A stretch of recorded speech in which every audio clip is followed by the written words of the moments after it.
Welcome back to my channel. Today I'm talking on the second part on money matters, and I'm talking about the 5 things to do with money. 5 things to do with money. I love this.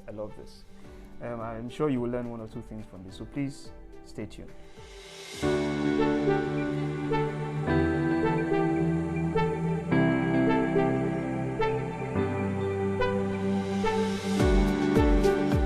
All right, 5 things to do with money.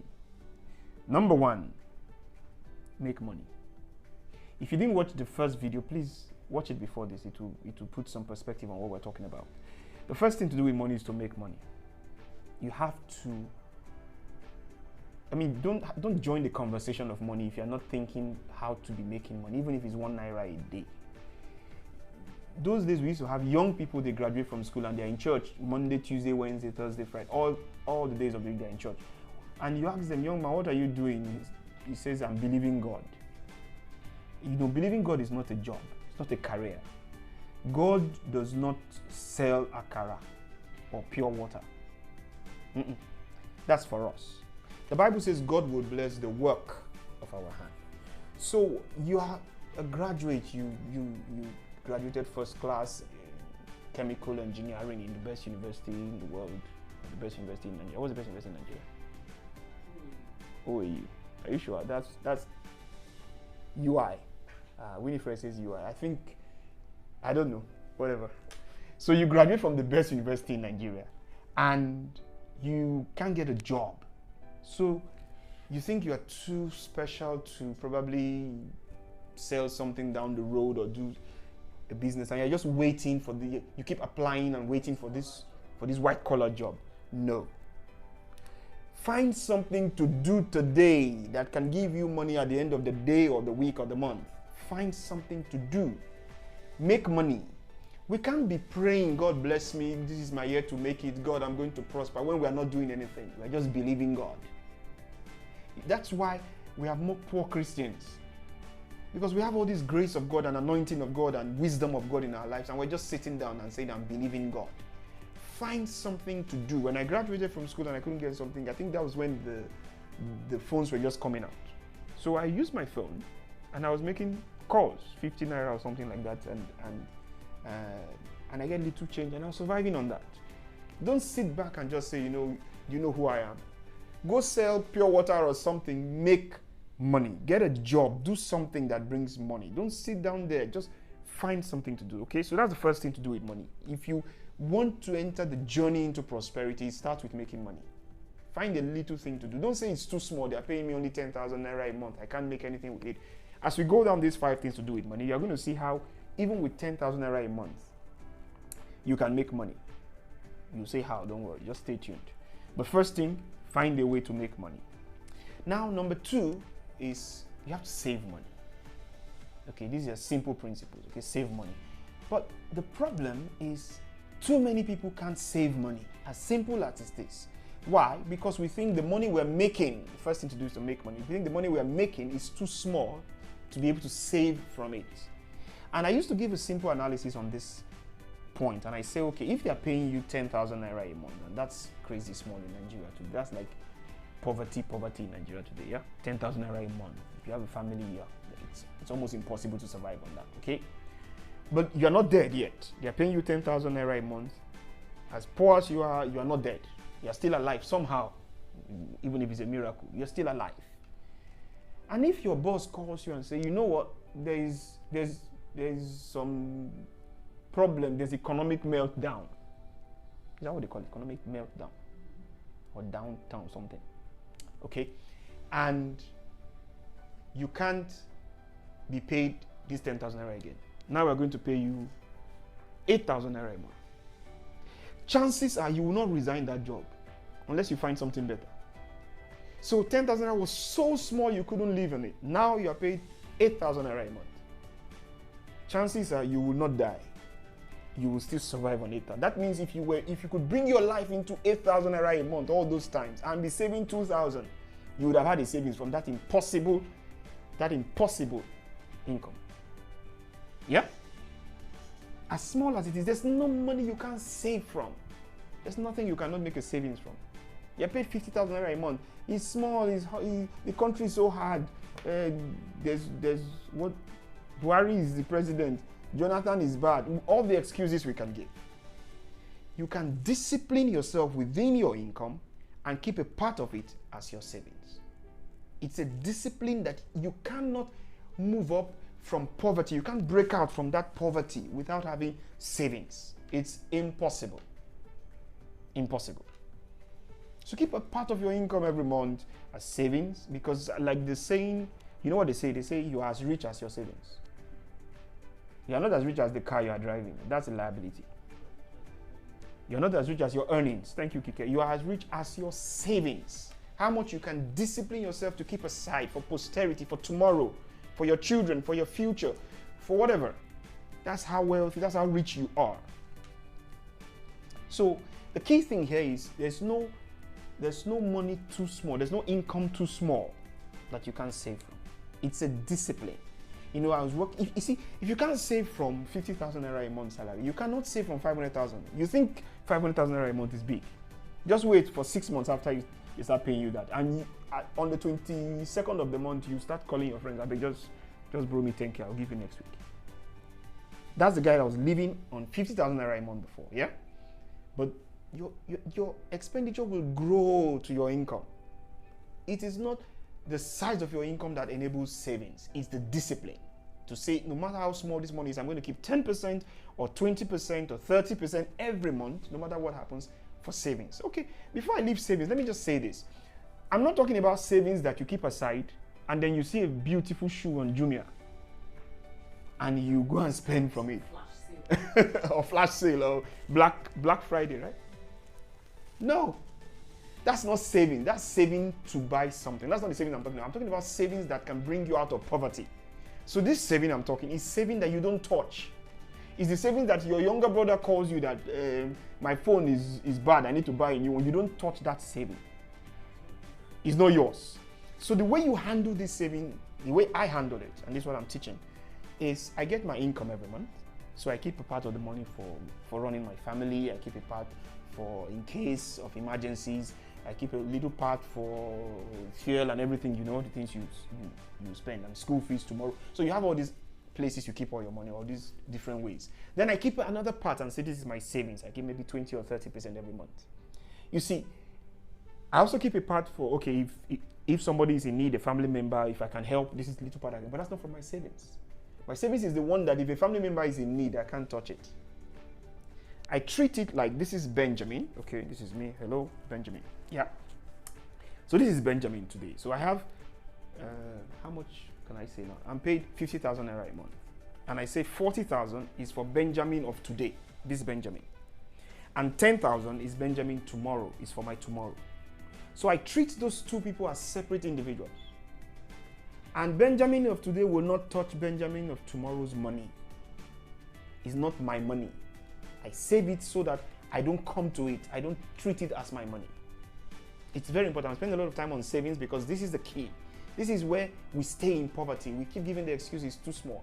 You have to keep money aside and say, I can't touch this money. So when my mother calls me and say, I'm broke, I need this, I need that. If my whole 40K of the month is finished, then I'm broke. I tell her, me too, I'm broke. I can't help you. Because the other 10K is not my money, it's my future. It is how I'm going to become prosperous tomorrow, not today. That's why I have to save and discipline myself never to touch that savings. No matter what happens, no matter what, absolutely no matter what happens. And you can say to me, you don't know all the problems in my family. I'm the first son, my younger brother, my younger sister, my father, I don't care. Like I told you, if they reduce your salary from 50K to 40K, you will still survive. So you have to treat that 10K that is not your money. You're not paid that money. It's kept aside. It is for tomorrow. That's how to prosper. So that brings me to the third thing to do with money, because I'm just trying to be fast with this. So, okay. The third thing to do with money is to invest money.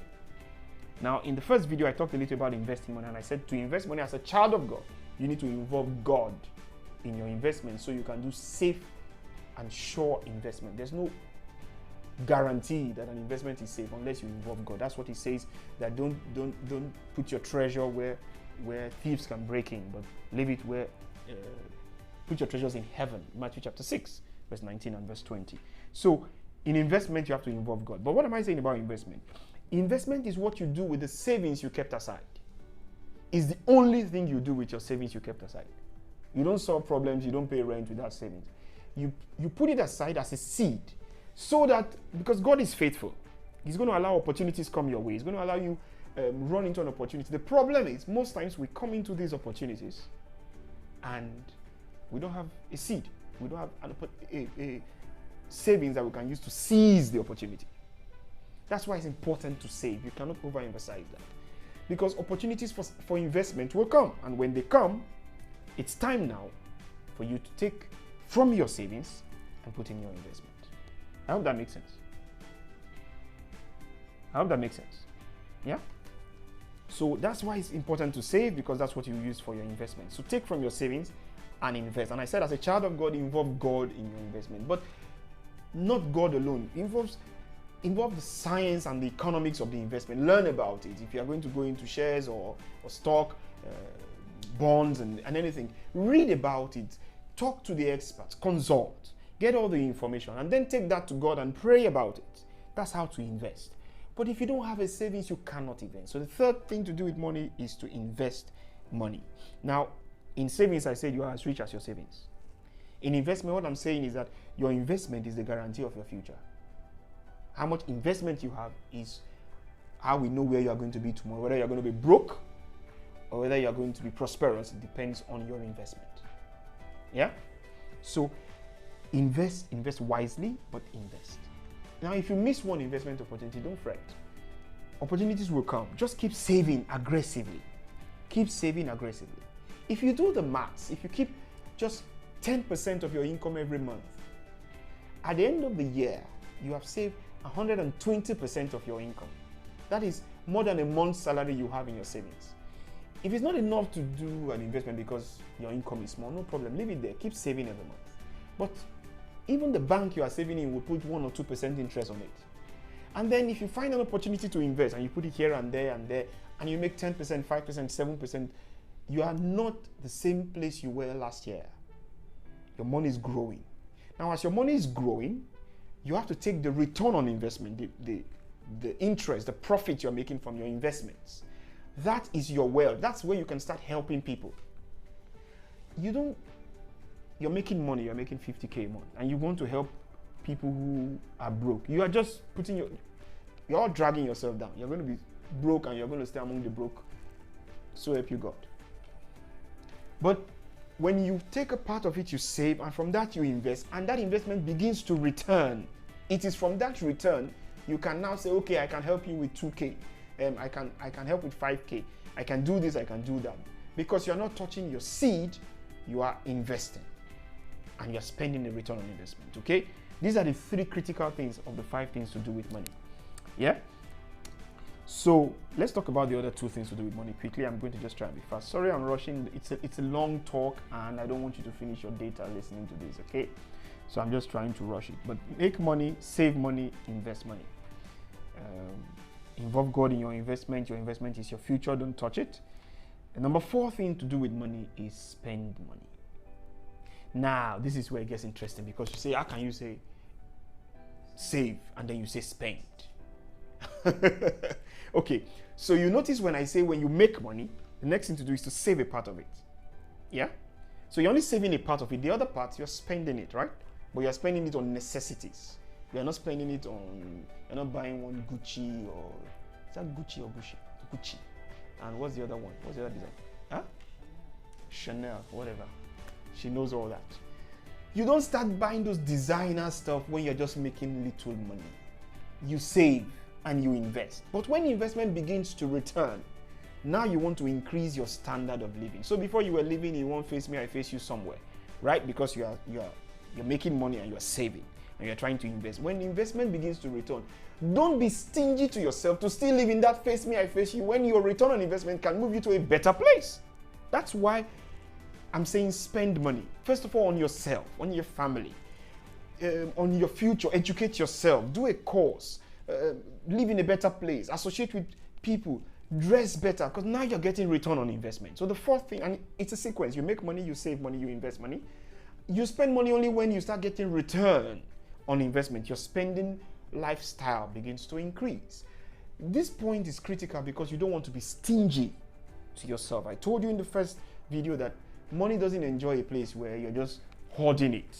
You have to let it spread. So spending money is important because you're putting the money out there so that the money goes. Okay, and then so spend money, let it go. I think it's Proverbs chapter 11 verse 24 that says that he that gathereth will tend to poverty, but he that scattereth shall gather. So a spender will continue to be blessed. A spender will continue to be blessed. So spend money on yourself, on your future, invest on yourself. The fifth thing to do with money, I'm just going to rush this, give money. Don't be stingy. Remember when I started, I said, be stingy at the beginning because you're only making money.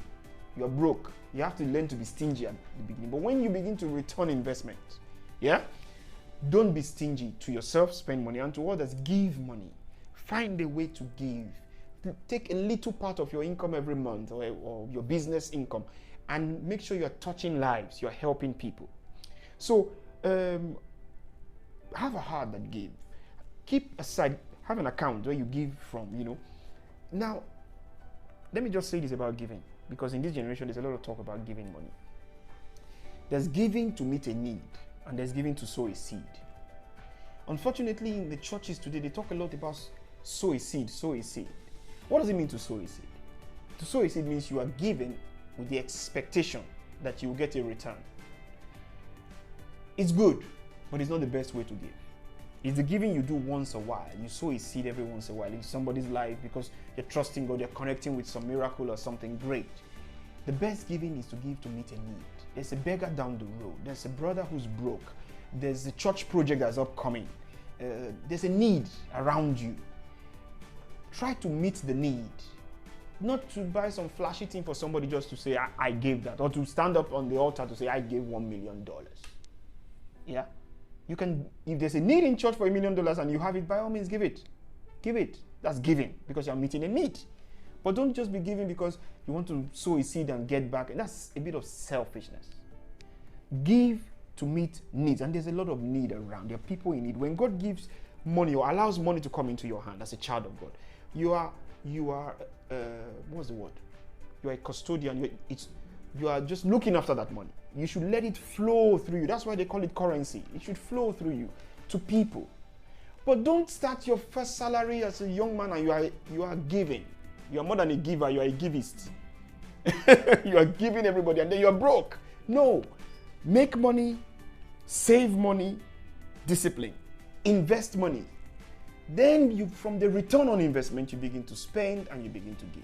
Now, if you do these 5 things diligently, I can almost guarantee you that you will never be broke.